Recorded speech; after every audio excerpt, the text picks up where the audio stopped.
کلیسا، ایک حسین راہبہ کی عبرت انگیز سرگزشت، تاریخ کی ایک ناقابل فراموش عورت کی داستان۔ قافلہ فرانس کے ساحل پر اترا تو اسے وہیں روک لیا گیا۔ سرحدی حکام مسافروں کی جانچ پڑتال کے لیے آگے بڑھے۔ یہ قافلہ انگلستان سے آیا تھا۔ اس میں سوداگروں کی تعداد زیادہ تھی۔ انہیں ہدایت کی گئی کہ وہ اپنے تجارتی سامان سمیت مشرقی سمت کی چوکی میں جائیں اور وہاں سے راہداری کا پروانہ حاصل کریں۔ چند مسافر ایسے تھے جن کے پاس معمولی کپڑوں اور بستروں کے سوا کچھ نہیں تھا۔ وہ صرف ملازمت کی تلاش میں انگلستان سے فرانس آئے تھے۔ انہیں ایک قطار میں ضروری اندراجات کے کارکنوں کے پاس پہنچا دیا گیا۔ اب صرف دو مسافر اور تھے، ایک شکیل و وجیح مرد اور ایک حسین و جمیل نوجوان لڑکی۔ وہ اپنا چھریرا متناسب بدن نیلے رنگ کی ایک ڈھیلی ڈالی ریشمی عبا میں چھپائے ہوئے تھی۔ عبا کے نیلے رنگ نے اس کے رخساروں کی گلابی رنگت اور زیادہ پرکشش بنا دی تھی۔ وہ مرد سے چند قدم پیچھے پلکیں جھکائے کھڑی تھی۔ مرد سر سے پاؤں تک راہبوں والا لباس پہنے ہوئے تھا، اس لیے پورے قافلے میں سب سے منفرد نظر آ رہا تھا۔ راہب کے ساتھ ایک خوبصورت دوشیزہ کو دیکھ کر سرحدی حکام کے چہروں پر حیرت ہویدا ہوئی، مگر انہوں نے کچھ کہے بغیر ادب سے اس کا خیر مقدم کیا۔ دوسرے مسافروں سے جو سوالات کیے گئے وہ اس سے نہیں کیے گئے۔ ایک افسر نے آگے بڑھ کر اپنا سر قدرے جھکایا اور کہا، معزز راہب آئیے، فرانس کی سرزمین آپ کو خوش آمدید کہتی ہے۔ راہب کے ہونٹوں پر ایک ممنون مسکراہٹ پھیل گئی۔ وہ باوقار انداز میں افسر کے ساتھ ساتھ چلنے لگا۔ لڑکی کے قدموں نے بھی جھجکتے جھجکتے اس کی تقلید کی۔ ایک افسر کے سوا دوسرے افسر وہیں رہ گئے تھے۔ راستے میں مسلح محافظوں نے کوئی تعارض نہیں کیا، بلکہ تعظیماً سر جھکا دیے۔ چند لمحوں بعد وہ تینوں شہر کی ایک کشادہ سڑک کے کنارے کھڑے تھے۔ سڑک کے دو رویا دور تک سجی دکانوں کا ایک بازار پھیلا ہوا تھا۔ خوانچہ فروشوں، ٹھیلے والوں اور خریداروں نے بازار کی رونق دو چند کر دی تھی۔ قریب سے گزرنے والے راہگیر راہب کو جھک کر سلام کرتے اور آگے بڑھ جاتے۔ بعض لوگ قریب آ کے عقیدت سے اس کا ہاتھ چومتے اور اس کے پیچھے کھڑے ہوئے مجسمے پر حیرت کی ایک نظر ڈال کر رہ جاتے۔ ان کی حیرتوں پر راہب کا چہرہ کسی رد عمل سے عاری رہا۔ دائیں طرف کرائے کی مختلف سواریاں مسافروں کی منتظر تھیں، لیکن سرحدی افسر کے اشارے پر ان کے بجائے دو گھوڑوں کی ایک مرصع بگی قریب آ کر رکی۔ افسر نے راہب سے کہا، آئیے تشریف لے چلیے، یہ بگی ہمیں راہبوں کی شاہی مہمان خانے تک پہنچا دے گی۔ راہب کے چہرے پر کشمکش سی پیدا ہوئی۔ اس نے کچھ تذبذب سے کہا، اگر مجھے راہبوں کے ساتھ قیام کرنا ہوتا تو میں انہی کے قافلے میں سفر کرتا۔ سر دست آپ مجھے اور میری عزیزہ کو کسی سرائے میں بھجوا دیجیے، پھر شہنشاہ شارلمین سے ملاقات ہوگی تو میں کوئی الگ قیام گاہ حاصل کرنے کی کوشش کروں گا۔ افسر کی نظر مان لڑکی کی طرف گئی، مگر دوسرے لمحے اس نے خفت سے گردن موڑ کر کوچوان کو کسی سرائے کا نام بتایا اور راہب کو یہ پیشکش کی کہ وہ بھی ساتھ ساتھ چلے گا تاکہ اس سرائے میں ان کے قیام و طعام کا سرکاری طور پر بندوبست کرا دے۔ لیکن راہب نے اس کا شکر ادا کیا۔ اسے اس وقت زحمت کرنے کی ضرورت نہیں ہے، ہاں اگر بعد میں اس کی ضرورت محسوس ہوئی تو وہ ضرور اس کا تعاون حاصل کرے گا۔ راہب نے افسر سے پرجوش مسافہ کر کے اپنے سینے پر سلیب کا نشان بنایا اور پہلے اپنے ساتھی کو کمر سے تھام کر بگی میں بٹھایا، پھر خود بیٹھ گیا۔ انہیں شہر کی سب سے اچھی سرائے والے دو بستروں والا ایک کشادہ کمرہ مل گیا۔ کمرے میں دروازے کی چٹخانی چڑھی ہوئی تھی اور سڑک کی طرف کھلنے والا دریچہ بند تھا۔ دریچے پر ایک گہرا سبز پردہ پڑا ہوا تھا۔ تیزی سے پھیلتی ہوئی سرمئی شام بھی ان کی تنہائی میں مخل نہیں ہو سکتی تھی، کیونکہ کمروں کے چاروں کونوں میں ہلکی ہلکی روشنیوں کے فانوس پہرا دے رہے تھے۔ راہب کا ماتھا دھاری دار معلوم ہو رہا تھا۔ وہ پشت پر ہاتھ باندھے ہوئے آہستہ آہستہ کمرے میں ٹہل رہا تھا۔ اس کی ساتھی ایک آرام دہ کرسی میں دھسی ہوئی تھی، لیکن اس کی پتلیاں بے قرار سی راہب کے ساتھ ساتھ ٹہل رہی تھی۔ راہب ٹہلتے ٹہلتے یکایک رک گیا۔ چند لمحوں تک وہ اپنی ساتھی کا چہرہ تکتا رہا، پھر بولا، دیکھو اب تم اپنے گھر اپنے وطن سے بہت دور آ چکی ہو۔ یہاں نہ تمہارے ماں باپ ہیں، نہ بہن بھائی، نہ دوسرے اعزاء۔ اب تمہیں کس کا خوف ہے؟ اب ہم بالکل ایک نئی چھت کی پناہ میں ہیں، اور پھر تمہاری سب سے بڑی پناہ تو میں ہوں۔ اس سے مجھے کب انکار ہے؟ لڑکی نے آہستگی سے کہا، میں یقیناً تمہاری پناہ میں ہوں، مگر یہ سوچو تم خود کس کی پناہ میں ہو؟ مانا کہ مجھے یہاں کوئی نہیں جانتا، لیکن تمہیں تو سب جانتے ہیں، اور جو نہیں جانتے وہ جان جائیں گے۔ مجھے افسوس ہے کہ تم نے میرے اصرار کے باوجود رہبانیت کا لبادہ نہیں بدلا۔ اگر تم یہ لبادہ اتار دیتے تو ہمیں وطنی چھوڑنے کی کیا ضرورت تھی؟ ہم عام لباس میں عام آدمیوں کی طرح کسی شہر میں منہ چھپا سکتے تھے، چہرہ چھپانا اتنا مشکل نہیں جتنا لباس چھپانا مشکل ہوتا ہے۔ اس نے لجاجت سے کہا، میری مانو تو میں بھی یہی کہوں گی، میری خاطر راہبوں والا لباس اپنے جسم سے نوچ پھینکو، یہ لباس تو تمہیں چھپانے کے بجائے برہنہ کر دیتا ہے۔ درست ہے، راہب نے کہا، لیکن اس لباس میں جو عزت ہے، جو دولت ہے، وہ کسی اور لباس میں نہیں ہے۔ نیز اب اس لباس کا میں بے حد عادی ہو چکا ہوں۔ اب میں اس راستے پر اتنی دور نکل آیا ہوں کہ لوٹ کر نہیں جا سکتا۔ اب یہ میرا لباس نہیں رہا، میری کھال ہو گیا ہے۔ تمہیں بتاؤ، کیا کھال کے بغیر آدمی زندہ رہ سکتا ہے؟ اور جو خود زندہ رہ سکے، کیا وہ دوسرے کو زندہ رکھ سکتا ہے؟ اس نے ایک گہری سانس لی۔ تم اپنا سب کچھ ٹھکرا کر میرے ساتھ آ گئی ہو۔ اب میرا فرض ہے کہ میں تمہیں زندہ رکھوں، خوش رکھوں، اور یہ فرض میں صرف اسی لباس میں انجام دے سکتا ہوں۔ میں نے پوری زندگی اسی لباس میں گزاری ہے۔ اب اگر کوئی دوسرا لباس پہنوں گا تو یقین کرو وہ میرے جسم میں چبھے گا۔ اس میں کوئی جیب نہیں ہوگی، اور جیب کے بغیر زندگی کی کسی آسائش کا تصور تک نہیں کیا جا سکتا۔ میری آسائش اپنی جیب سے مشروط نہ سمجھو، لڑکی نے شکایت کے لہجے میں کہا، میری آسائش صرف تم ہو۔ یہ کہہ کر تم مجھے اور زیادہ ذمہ داری کا احساس دلا رہی ہو۔ راہب زیر لب مسکرایا، مگر مجھے دنیا سے چھپانا بھی تو تمہاری ذمہ داری ہے۔ جس لباس کو تم اپنی کھال سمجھ رہے ہو، اس میں تم خود نہیں چھپ سکتے۔ مجھے کیا چھپاؤ گے؟ ہاں، یہ ہو سکتا ہے کہ تم مجھے اپنے ہاتھوں سے زمین میں گاڑ دو۔ تمہارے ہاتھوں مجھے یہ اعزاز بھی قبول ہے، لیکن تم سے بچھڑنا ہرگز قبول نہیں ہے۔ اگر تم سے بچھڑ گئی تو میری زندگی میرے لیے محض ایک تہمت ہوگی۔ یہ زندگی صرف تمہارے نام پر سانس لیتی ہے۔ وہ کچھ رک کر بولی، کبھی کبھی مجھے ڈر لگتا ہے کہ تمہاری یہ کھال میرے اور تمہارے درمیان دیوار نہ بن جائے۔ اس نے دونوں ہتھیلیوں سے چہرہ ڈھانپ لیا۔ راہب گھٹنوں کے بل اس کے قریب بیٹھ گیا۔ اس نے لڑکی کے نم ہاتھ اس کے چہرے سے الگ کر کے اپنے ہاتھوں سے بھر لیے۔ سنو، یہ اپنا وطن نہیں ہے، فرانس ہے۔ یہاں کوئی بھی ہمارے تعلق سے واقف نہیں ہو سکتا، اس لیے یہ بھی ضروری نہیں کہ یہاں ہمیں وہی سمجھا جائے جو ہم ہیں۔ تم میری پیرو بھی ہو سکتی ہو، بہن بھی ہو سکتی ہو، اور لڑکی نے ایک جھٹکے سے اپنے ہاتھ چھڑا لیے، مگر یہ ایک بہت بڑا جھوٹ ہوگا۔ راہب نے زور سے اس کے ہاتھ کھینچ کر پھر اپنے ہاتھوں میں بھر لیے۔ اب مجھ میں تم میں کوئی فرق نہیں ہے، اس لیے کہ ہمیں ایک دوسرے کا سب کچھ ہونا چاہیے۔ اگر غور کرو تو اب تم سے میرا ہر رشتہ اور بظاہر کوئی بھی رشتہ نہیں ہے۔ رشتے دراصل مختلف پردوں اور دیواروں کے نام ہیں۔ میرے تمہارے درمیان کوئی پردہ، کوئی دیوار نہیں ہے۔ اس نے دیوانگی سے لڑکی کے ہاتھ چوم لیے اور چند ثانیوں تک لڑکی کی منجمد آنکھوں میں دیکھتا رہا، پھر بولا، اب تمہارے سوا مجھے سب کچھ جھوٹ معلوم ہوتا ہے۔ کچھ توقف کر کے اس نے کہا، رہبانیت بھی ایک جھوٹ ہے۔ افسوس کہ اس جھوٹ کا انکشاف مجھ پر اس وقت ہوا جب تم مجھے ملی۔ تم سے مل کر مجھے زندگی میں پہلی بار یہ احساس ہوا کہ میں راہب کے علاوہ ایک آدمی بھی ہوں، اور ایک آدمی کی حیثیت سے مجھے اپنے کسی عمل پر ندامت نہیں ہے۔ ایک بات اور یاد رکھو، یہاں کے باشندے اپنے بادشاہ شارلیمین کی طرح بے حد مذہب پرست ہیں۔ یہ لوگ راہبوں پر عموماً کوئی شک نہیں کرتے۔ یہاں راہبوں کی زبان سے نکلا ہوا ایک ایک لفظ آسمانی حکم سمجھا جاتا ہے۔ لڑکی ساکت پلکوں کے ساتھ چند لمحوں تک گونگ رہی، پھر نظریں جھکا کر بولی، فرض کرو۔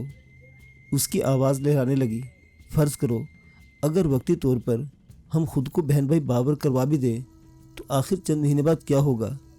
جس خطرے نے ہمیں وطن چھوڑنے پر مجبور کیا ہے وہ تو یہاں بھی پیش آئے گا۔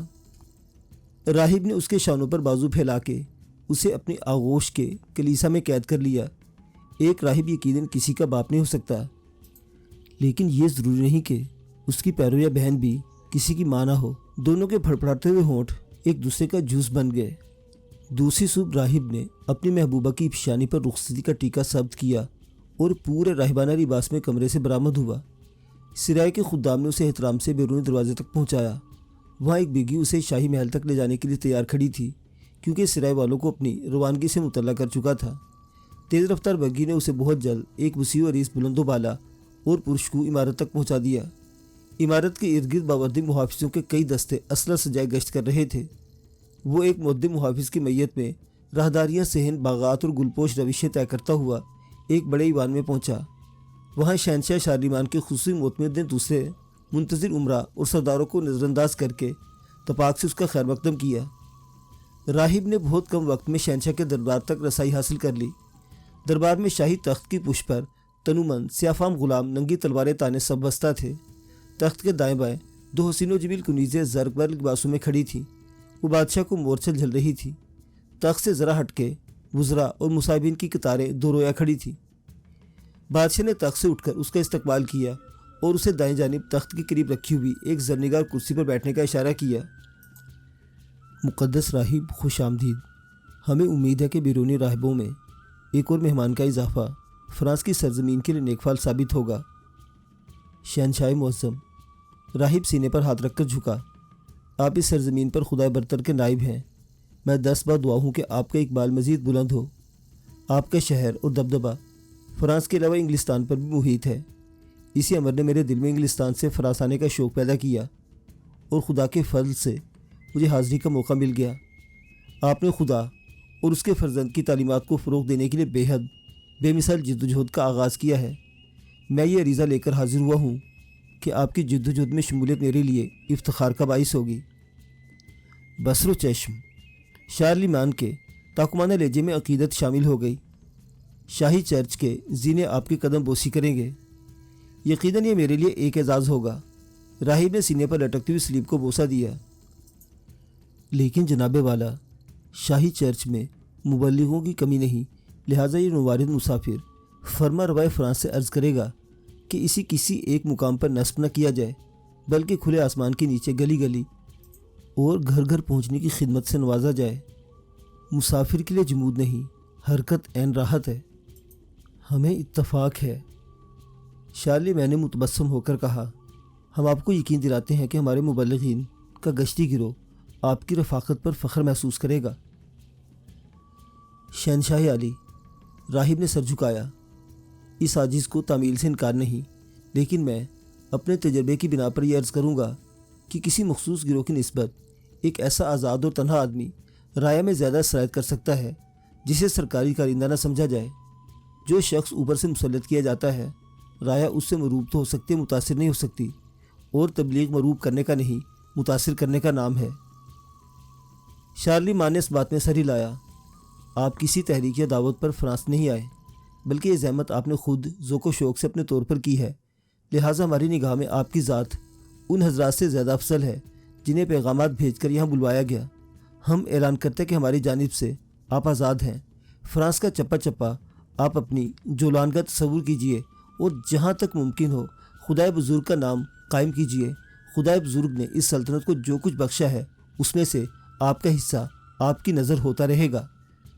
معزز سامعین حضرات، مقدس راہب اور حسین راہبہ کی یہ داستان کلیسا بھی جاری ہے۔ بقیہ واقعات اگلی قسط میں۔ دیکھتے رہیے اردو ہسٹری، کیونکہ تاریخ میں بہت کچھ ایسا ہے جو ہم نہیں جانتے۔ وہ علاقہ کھپریل کی چھتوں والے چھوٹے چھوٹے خوشنما مکانات پر مشتمل تھا۔ راہب کی محبوبہ نئے مکان میں منتقل ہو کے بہت خوش ہوئی، جیسے کسی زندہ سے چھوٹ کے برسوں بعد اپنے گھر آ گئی ہو۔ اس کی سرشاری دیکھ کر راہب بھی بہت سرشار ہوتا اور اس کی گردن میں بازو حمائل کر کے کہتا، بے شک تم جنت سے چرایا ہوا کوئی پھول ہو۔ اس پھول کی خوشبو اس کی سانسوں کا جز بنتی تو راہب کی ساری تھکن دور ہو جاتی۔ مگر یہ بات صرف چند روز رہی، پھر اس کی راتیں بہت بے چین گزرنے لگی۔ وہ اکثر لیٹے لیٹے چونک کے اٹھ بیٹھتا اور اپنے پاس سوئی ہوئی حسین محبوبہ پر ایک اداس نظر ڈالتا۔ اس کی سانسوں کے تموج میں راہب کو وہی خطرہ ہچ کھولے کھاتا نظر آتا جس سے محفوظ رہنے کے لیے انہوں نے وطن چھوڑا تھا۔ وہ مسہری سے اتر کے کمرے میں ٹہلنے لگتا۔ اس لا ینحل بے قراری سے بچنے کے لیے وہ الگ صبح گھر سے نکل جاتا اور شام کے جھٹپٹے تک کوچے کوچے گھومتا ہوا خود کو تبلیغ و تلقین میں فراموش رکھنے کی کوشش کرتا، لیکن اسے محسوس ہوتا کہ اس کے لفظ کھوکھلے ہو چکے ہیں۔ واز کے دوران میں سامعین کی تحسینی کلمات اور ستائشی نعرے بلند ہوتے تو اس کی آواز نحیف ہو جاتی اور گردن جھک جاتی۔ اب وہ شام کو بہت ٹوٹا ہوا گھر پہنچتا اور اپنے کندھوں کا بوجھ اپنی محبوبہ کے زانوں پر ڈھیر کر دیتا۔ اس کی محبوبہ اسے اپنے ہاتھوں سے سرخ شراب کا ایک جرعہ پلاتی، جیسے ایک ماں اپنے بیمار بچے کو دوا پلاتی ہے، پھر کہتی، آؤ میں تمہیں اپنی پناہ میں لے لوں۔ وہ دونوں ایک دوسرے کی پناہ میں رہتے، پھر بھی بے امانی محسوس کرتے۔ ایک روز راہب کی محبوبہ نیم جان آواز میں اسے بولی، یہاں مکانات تو فاصلے فاصلے پر بنے ہوئے ہیں، مگر یہ فاصلے صرف نظر کا فریب ہے اور محض مکانوں کے فاصلے ہیں، مکینوں کے نہیں۔